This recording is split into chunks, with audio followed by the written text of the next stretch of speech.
Welcome to Inside the Firm, a podcast dedicated to small business owners and hosted by entrepreneurs, Alex Gore and Lance Cayko. Each week, they take you on their journey of how to start, run, and grow a business by bringing you inside their architecture and real estate development firm. Get a behind-the-scenes tour of how these business leaders manage their clients and foster company culture while creating new and innovative projects. And now your hosts, Alex Gore and Lance Cayko. Welcome to Inside the Firm. I'm your host, Alex Gore. I'm here with co-host Lance, Luxury Division Cayko. Lance, how are you? Fantastic, but man, this doesn't look like Adam Steiner at all. Did someone say that? Adam Steiner was the host last week. Oh, yeah. How dare you? If you haven't checked out that episode, that was fun. Basically, Adam Steiner and I, Adam Steiner runs, I think it's Builder versus Buyer podcast. And he's been on the podcast before, and we've been on his show, and so he and I did like a little crossover episode. Mr. Al Gore was gone, building a tiny house. Yep. So thank you, Adam, for that. It was great. Next question to you. Mm-hmm. What's going to the moon?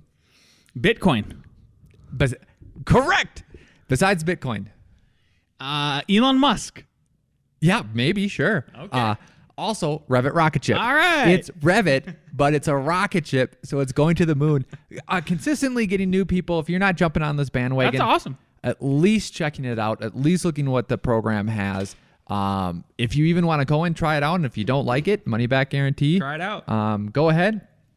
A lot of professionals are doing it. Some brand new professionals. Some just trying to get a couple things to increase their workflow so that over the next 30 projects or 20 years, I mean, holy cow, you save an hour each project over 30 years. Crazy. Might even be more.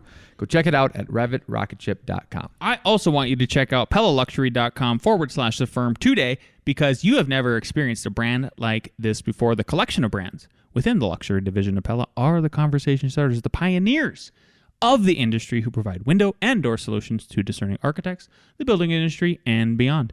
They have decades of experience creating things no one else in the world is creating, and the collection of brands are brought together to complement and build on one another. And they don't push beyond the limits. They set them. So explore PellaLuxury.com/the firm today. Do us a favor, because we want Pella to continue supporting this podcast. And the only way they will is if you visit that link. So that's PellaLuxury.com/the firm. Check those guys out. Order some windows. Get your clients involved in the trend setters. Last, as design and architecture demand increases towards pre-pandemic levels and beyond, how are you and your firm keeping up? I'll tell you how. ARCAT here. ARCAT is here to help. ARCAT.com offers several free tools to help architecture and design firms like yours, like mine, like Al Gore's, get work done faster. Imagine if you coupled it with Revit Rocket Ship. Amazing. Use ARCAT's powerful search engine to find the right products for your projects. And download BIM, CAD, and specifications right there on the same page without needing to pay or register. ARCAT.com also offers product videos. That's one of my favorite parts, because they'll even show you like how to install stuff. Catalogs, green reports, product certification, information, outline, and short-form specification generation, and more. ARCAT.com is your one-stop solution to help increase your productivity and get more projects done. That's ARCAT.com, ARCAT.com. Okay. You want to know what's hard, Lance? Building is very hard, but rewarding. Okay. You want to know what's hard about building is closing out a project. Oh, it's the hardest part. On time. You want to know what else is hard is starting a new project at the same time that you've never done before. What's the solution to that? Normally, you have a business partner. If someone's closing it out, someone else can start the next project. But what if that business partner is closing out his own project? Literally working until 8 to 10 p.m. for the last 2 weeks in a row. God bless my wife. And then also taking over the CU teaching stuff. Then he doesn't have much time. Then you're in the boat that we're in. Yeah. Then you're in the boat that we're in. So it's a few weeks of pain. I've been feeling it. The last 3 weekends, I think I've had one day at home. Good. And then then my wife was like, okay, you're taking the kids. And then the little one, I mean, holy cow. He put up so much like we were trying to go shopping. He would just stop in the middle of he stopped in the middle of the street. And then if you picked him up, he would kick you and hit you. Yeah, I was like, dealing with enough assholes. You know what's hilarious is he's complaining about all of these small children. Yeah, tiny. And I got to tell you, I would trade that in a heartbeat for the older children because the older children are out of control. Just lamenting. Yes. So this will lead, the listeners will know, not the people that are coming down for A.R.E. Jeopardy. Yep. But one of the main problems in construction is literally underestimating the project task, scope, and difficulties. So remember when we had the 5-year review for one of our staffs? Mm-hmm. So during that time, I just came back from the plumber. One of the things was leaking in the tiny house, right? So that wasn't working. One piece he couldn't find. I had to come up to this meeting. Then we found out that some bracing under the tiny house wasn't put together. Mm-hmm. Then when I'm in that meeting, all of a sudden I get a text from him and says, hey, the water heater's not on because there's no water in it and it will fry it and then you'll have to replace the whole thing. Mm-hmm. And I go, well, the power's on the unit. Hopefully the breaker's, switched off. He's like, I'll check, but if I come back and if it's on, it's fried. All of a sudden that wasn't fried, which was good. And then all of a sudden it was, late and I had, then we're taking our kids to this new school orientation. Yep. And I told my wife I'd be there. And then it's starting and I'm not there. And what's that movie? That movie with Arnold Schwarzenegger where he turns Kindergarten Cop? No, it's a Christmas movie. He turns into just Santa, isn't it? No, not Santa. You're thinking about someone else. Keep going. Are you looking it up? Yeah. He turns into some action figure. Jingle All the Way. Yeah. All right. And he never makes it to his kid's stuff. And I'm like, dang, that's what's happening right now. So then it's okay. Trust me, once you're teenagers, they just reject you entirely. So it's like, yeah. And they don't remember when they wanted you so badly when you were little. You cannot win. No, this is going to be fun. This is going to be fun. Here's where you win. Sometimes what you get them to do is you get them to do things you don't want to do. I just make them do chores, right? There you go. That's how you're winning. There you go. So then that night, the welder was supposed to be doing stuff. Yeah. Didn't get that done. So then the next morning, I started doing all these tasks, under the trailer and all that. And then I realized I'm underestimating the scope. Had to call Rawson. And then 2 hours later, I'm still underestimating everything that needs to get done. Calling Richie, needed to get done. What I described the last, what would you say? You're in the last 1%, 2% of the project? 0.5. Okay. For the last 0.5% of a project, a construction project, it seems like no matter how well you plan it out, no matter if you have all the materials, all the labor there that you need, it is a herculean effort. Gosh, I thought I was going to get that. It's a herculean effort. There you go. To finish that last 5%. And I don't know why. I don't know why. I don't know what is the deal with it. But I think it's because everyone underestimates how much it's going to take. And then they leave it to the last minute. All I have to do is connect these few things, and then everyone. I just have to finish some things. All I gotta do is install two door closers, the swing doors for the cabinets at the POS. Go to Home Depot, get some replacement brackets, install that shelf, put the blah blah blah blah blah blah. But then you realize hey, everything's cleaned up, it's all done, and then all of a sudden you see this drawer hits that drawer. Shit. Yeah. So that's where you're at. Know that happens. Know that, we're working on making it better. The only thing that messed us up was just the timing.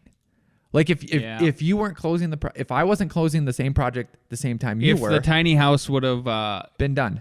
If it would have started it earlier, that was a big thing that Al and I went hee-hawing back about. It was just brutal. Yep. So it is what it is. But I think the lesson here is the light is there's always a light at the end of the tunnel. Every problem can be solved. I was telling my son this yesterday. No matter what, Kyler, I don't care what problem there is. Like, it can always be solved. What's impossible is that it's impossible. There's no such thing as impossible. Yep. Make that happen. Speaking of that, It has been 3 weeks since we've been back inside the firm. Do you realize that? Oh, wow. Did you get in your email the last final plumbing invoice to my tiny house? I did not. Okay, cool. No worries. So that's doing things the hard way. What do you got? Hard? What do I got? I have, by the way, so let me pull it up here. Let me get the screen recording. So the title of today's podcast is called, What is the Real Cost of Inflation for Your Staff? So if you have staff like us, let me hit record here so everybody on the YouTube can see what I'm about to pull up. I don't know what picture is going on here. It is, don't worry about that picture. It is, they're just, even the New York Post, the nation's oldest paper, needs to make money. Third oldest paper. So I've got an article pulled up here on the New York Post. It is titled "Real Cost of Inflation to Average American Household: An Extra $175 a Month." Why does this matter to you if you're a business owner? Because you have employees, and it costs money to them to employ them. It costs money to make sure that they're able to literally feed themselves, and then hopefully put some money away for emergencies, right? So we hear all these numbers all the time from the corporate press, the cathedral, the mainstream media, whatever you want to call them. And obviously I would include with that, like, I'm not sure there's much of a separation between the government and the media at this point. So the numbers you hear are like 5.4%, 5.6% inflation. What is the real inflation number? Because if you're trying to maintain staff and procure and keep them, is a 5.4 or 5.6% raise really the number you need to be hitting, or is it something more? Is it something more? So I want to unpack this a little bit. No, if you give them 5%, you're not giving them a raise. You're literally, exactly. That's, yes. Yep. You're just giving them inflation. Yep. So further on in the article here, so over the past couple of months, Allison, a wife and mother of a toddler and teenager in Chicago, says she's been spending $50 more each week on groceries to feed her family. And that's at a discount supermarket chain. Quote, I used to spend $70 a week, but all of a sudden this summer, I noticed that I couldn't leave the store without spending at least $120, said Allison, who works in education. Like millions of Americans whose income has not kept pace with inflation, that's the point of this, up 5.3% in August compared with a year ago, Allison and her family are feeling the pinch of the rising cost of living and giving up some things just to make ends meet. Her family is scrimping now. There are no more splurges like going to Home Depot to buy an extra plant or eating out, Allison said. Spurred by supply shortages and massive government spending, inflation has become an added tax on the American middle class coming out of the COVID lockdowns. For households earning the median U.S. annual income of about $70,000, current inflation rate has forced them to spend another $175 a month on food, fuel, and housing. And you cannot get away from having to spend money on those things, right? Yeah. Like you need to drive. Yeah, right? And you need to live somewhere. So that's why it's so important to drill down on this. According to Mark Zandi, chief economist at Moody's Analytics, that's the equivalent of a full grocery, electric, or cell phone bill, Zandi said. Although government officials have called the inflation transitory, it's running at a 30-year high and has been for months. Unpredictable supply chain issues, and trust me, they're going to get worse, especially with these mandates. Even if it's a year, let's say it's a year, that doesn't negate that 175 times 12 is like 2,100 or whatever it is. Yeah. Like, if you are at a fixed salary, doing fixed things. Yeah. You got to cut stuff out like they just said. Yeah. Including a record number of more than 70 cargo ships waiting to dock at the port of Los Angeles, have made it difficult to predict when prices will stabilize. To make matters worse, a trucker shortage has exacerbated the situation and shows no signs of abating. Everything from wood to electronics is becoming scarcer and more expensive. And like I just mentioned, the mandates, it sounds like it's going to make it even worse because a lot of people are not down with these mandates. Many customer experts do not see any immediate relief in sight, with some bracing for a surge in credit card debt. During the pandemic, many consumers had paid down the debt because they were spending less while collecting larger unemployment checks. But since April, credit card balances and delinquency rates have been ticking up. After decelerating for the most of the pandemic, according to Zandy, delinquencies are up 1.54% as of September 21, compared with 1.30% on April 21.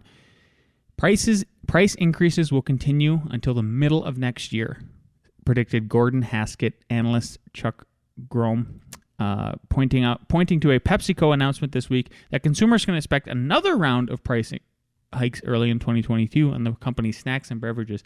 Here's where the real numbers come into play. There's a lot of data that I'm talking about here in this, just reading from this article, but data man. They even stated earlier in the article, right? Something like was it 5.3% is what they're claiming? Yeah, 5.3%. Okay, and I've said 5.4 or 5.6. It's kind of in that range is what you're hearing. These, I would call them buzz numbers. Back to the article. Indeed, a 10-ounce bag of Lay's potato chips, Frito-Lay, is owned by PepsiCo, costs $3.75 in August. 50 cents more than a year earlier. Let's do some quick math, okay? I'm pulling it up on my screen here. 0.5 divided by 3.75, 13%. That's 13%. What was that for Pepsi? That was for a bag, yes. A bag of Frito-Lay chips. 13% increase, right?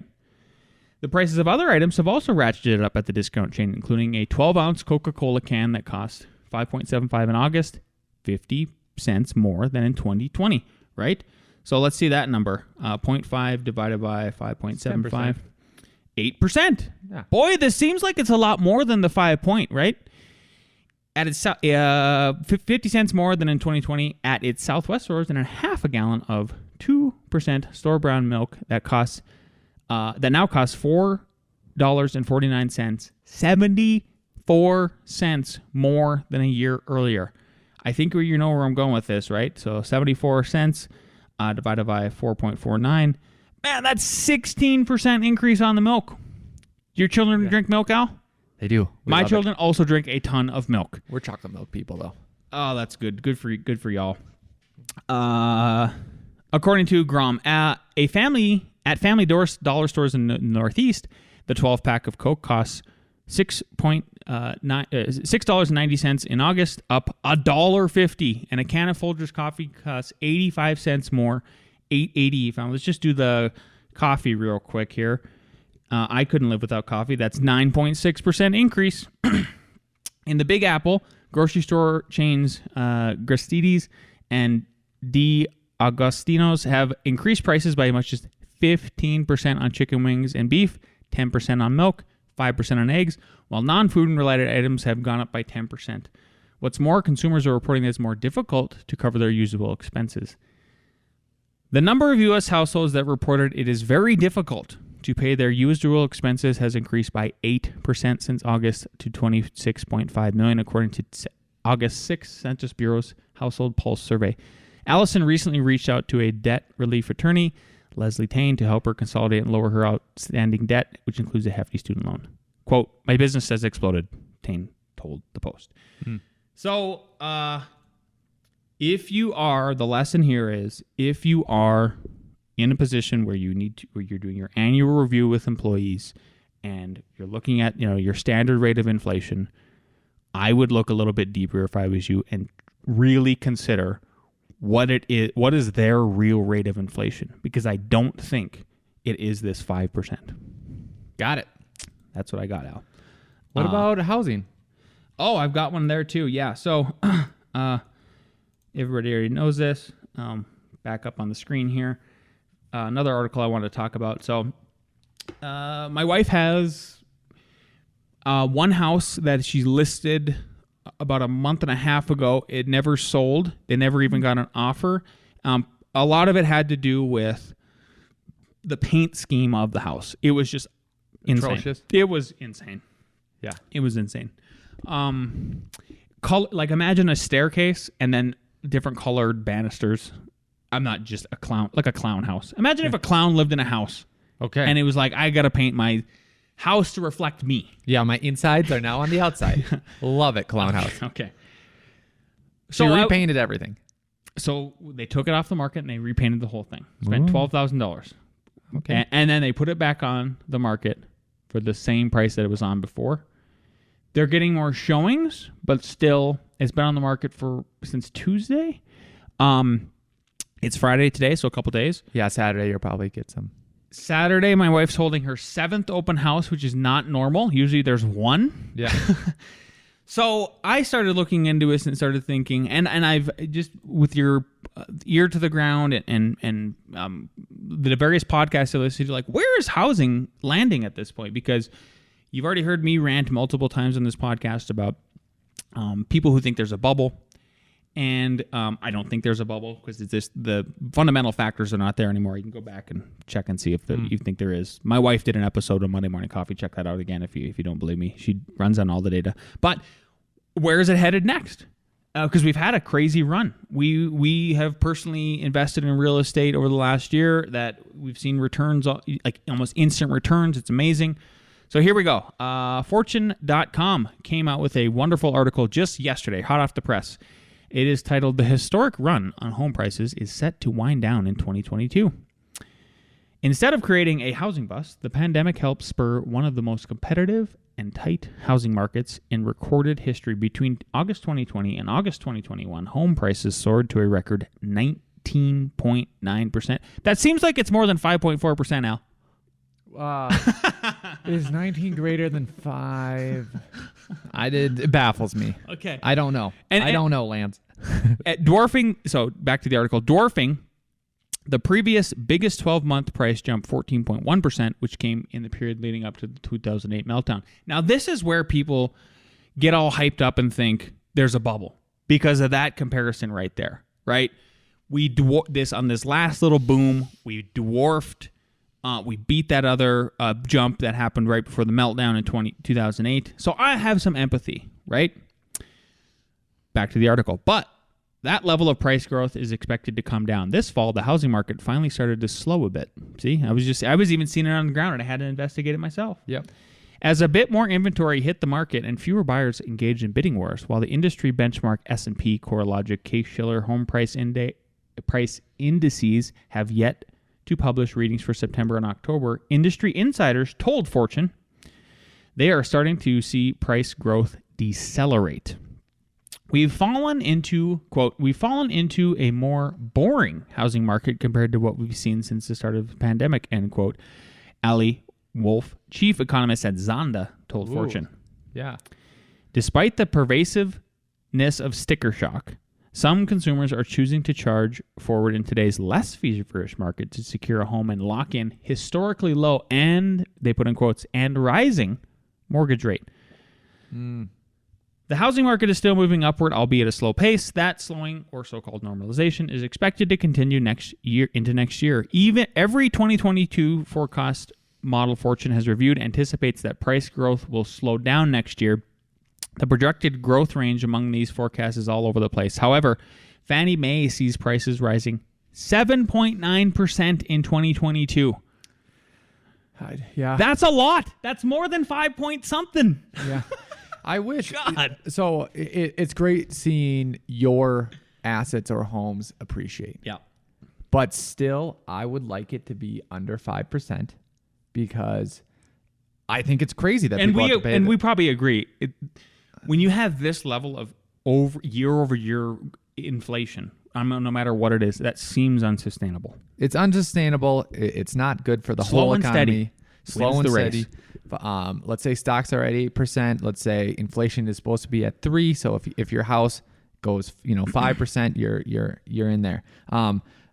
Most rates you could have got for the last year, if you had good credit and all that, about 2.75 plus or minus. Mm-hmm. I'm looking at them right now today. I didn't know that they went up. Now they're at about 3.2. Yeah. Yep. And this is a website I use that then reflected, because over the last couple of years we've bought a couple things, so it's pretty accurate. That's a difference there. Research is more bullish, projecting a 13.6% price growth in the next 12 months. And Ed Pinto, director of the American Enterprise Institute's Housing Center, told Fortune's Sean Tully that prices could still rise in the high single to low double digits. The most bearish 2022 outlook comes from CoreLogic, a Fortune 1000 real estate data firm. Earlier this week, the company went so far as to downgrade its price growth estimate for the coming 12 months, going from 2.2% to 1.9%.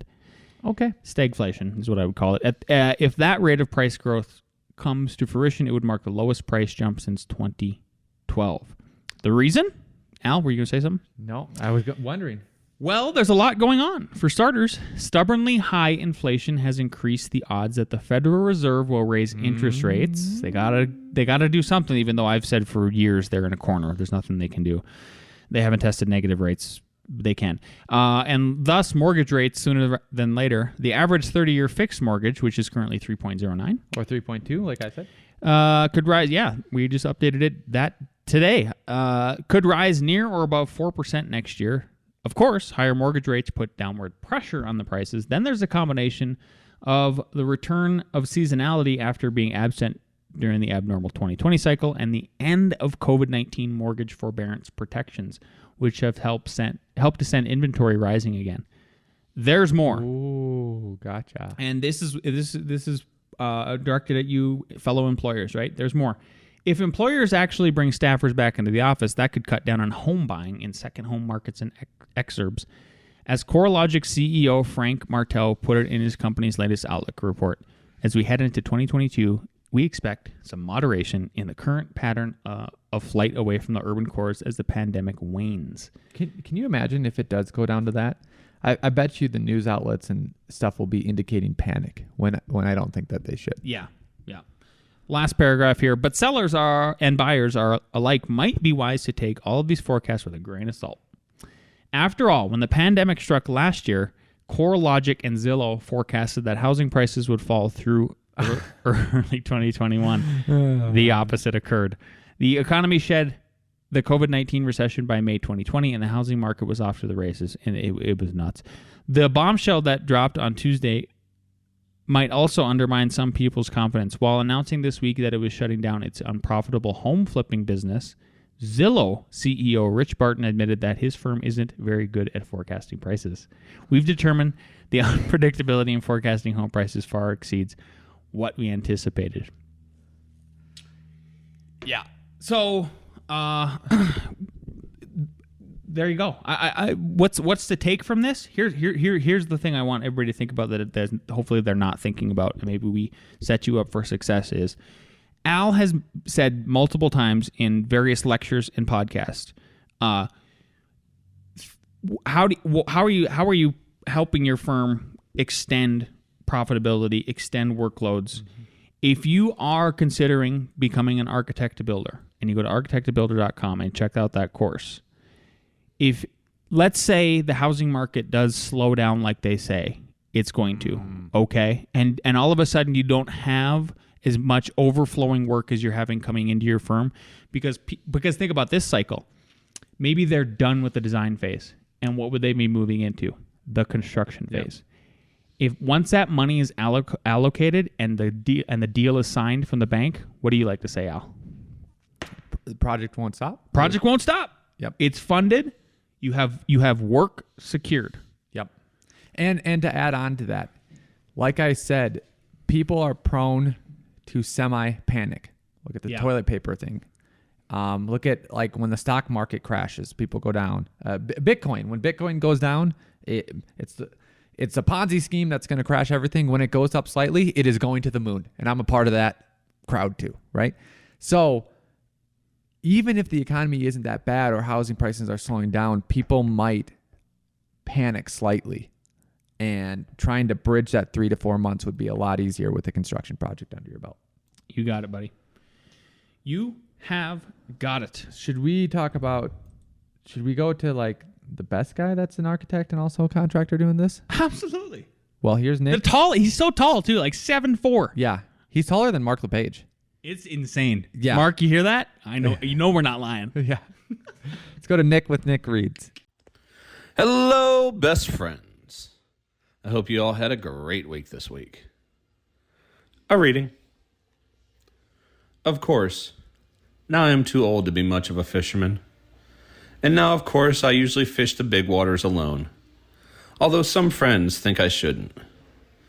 Like many fly fishermen in western Montana, where the summer days are almost Arctic in length, I often do not start fishing until the cool of the evening.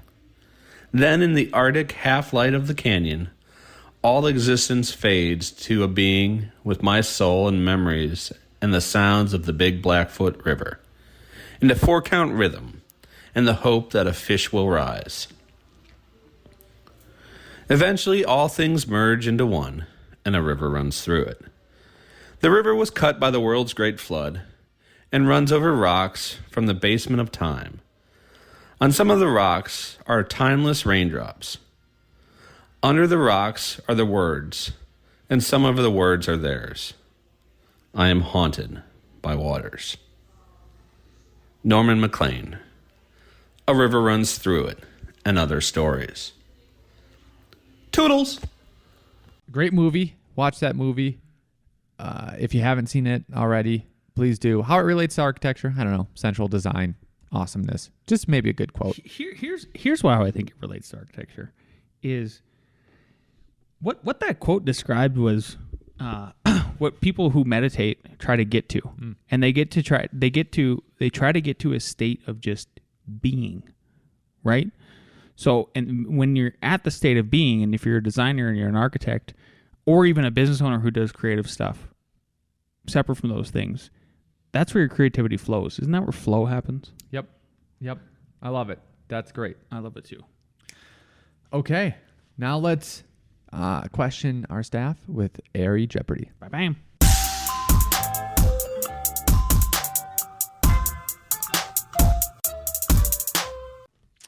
All right, ready. Question number 1.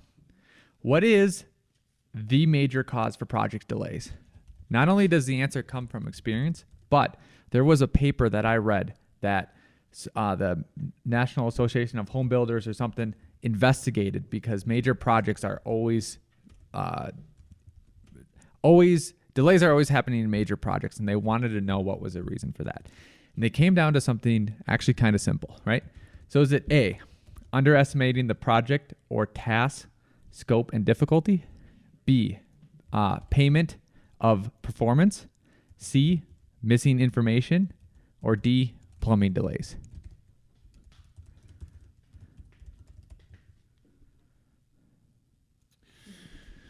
What's it? Yep.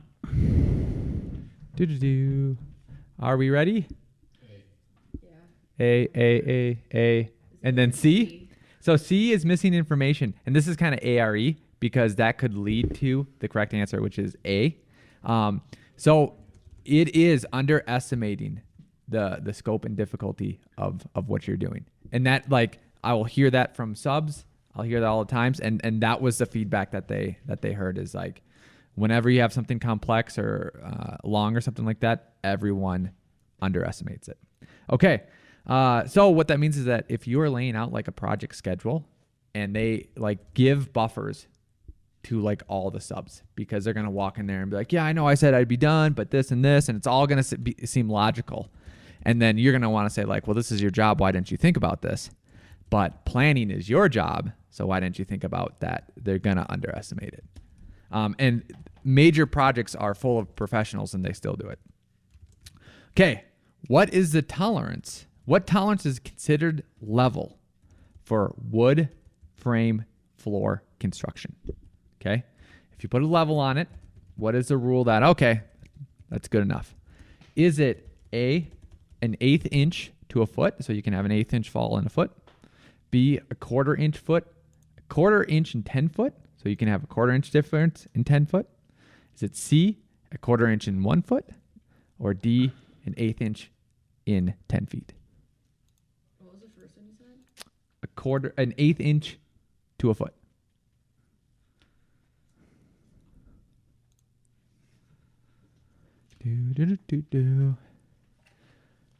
D, A? Did anyone say B? A 1/4 inch and 10 feet. That's what it is. Did you know that? Yep. Yeah. Yeah. Yeah. Yep. But remember on one of the projects, they kept on asking. And then like Mark was doing L over 240, 360. But like this is a way you can explain it to, yep. And you guys will notice that we have a long level, and that long level has legs. And the legs are to put it down. You can go from like 6 foot to 12 foot. And you can do this on walls too. Because if you just put it on the floor and if there's like a little bump or a little dust in there, like that could put it out. But if you have little feet, you can put it on there and see if it's level. And then what I had is we have a digital level that does it digitally and can convert it to anything that you want. And it's magnet. So you just put that on the big one. Good to go. All right. Question number 3. What is the maximum height that the top of an ADA countertop at the point of sale in a mercantile shop can be installed at? Is it A, 36 inches? You should know this, Reeves. B, 40 inches. C, 42 inches. D, 48 inches. Maximum height, ADA countertop, point of sale, mercantile shop. What is it? A, 36 inches. B, 40 inches. C, 42 inches. D, 48 inches. At DOG. That's what you wanted at DOG. Are you contemplating right now, Rebecca? Are you worried about the shame? Oh, okay. A, C. The correct answer is A, 36 inches. Correct. All right, number 4. What is the maximum height that the top of an ADA compliant toilet can be? What the maximum height top of an ADA compliant toilet can be? A, 16 inches. B, 17 inches. C, 18 inches. D, 19 inches. This is the seat, right? What is the maximum height that the top of an ADA compliant toilet can be? That is all I'm giving you, Jason.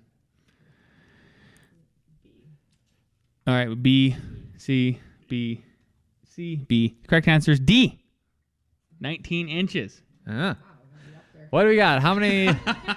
Uno, dos. Dos. Okay, we have a tiebreaker. Who did the tiebreaker? Mark. All right, you are going to have to write down an answer. Everyone gets a chance that's eligible before you can answer again. Fastest wins. Fastest wins, and you can be within 3% for this one. Okay. Lumber is typically subjected to air seasoning or kiln seasoning to control the moisture content and susceptibility to fungal decay. Below what percentage of moisture content is lumber considered dry lumber and no longer green lumber? We have 14. 14%.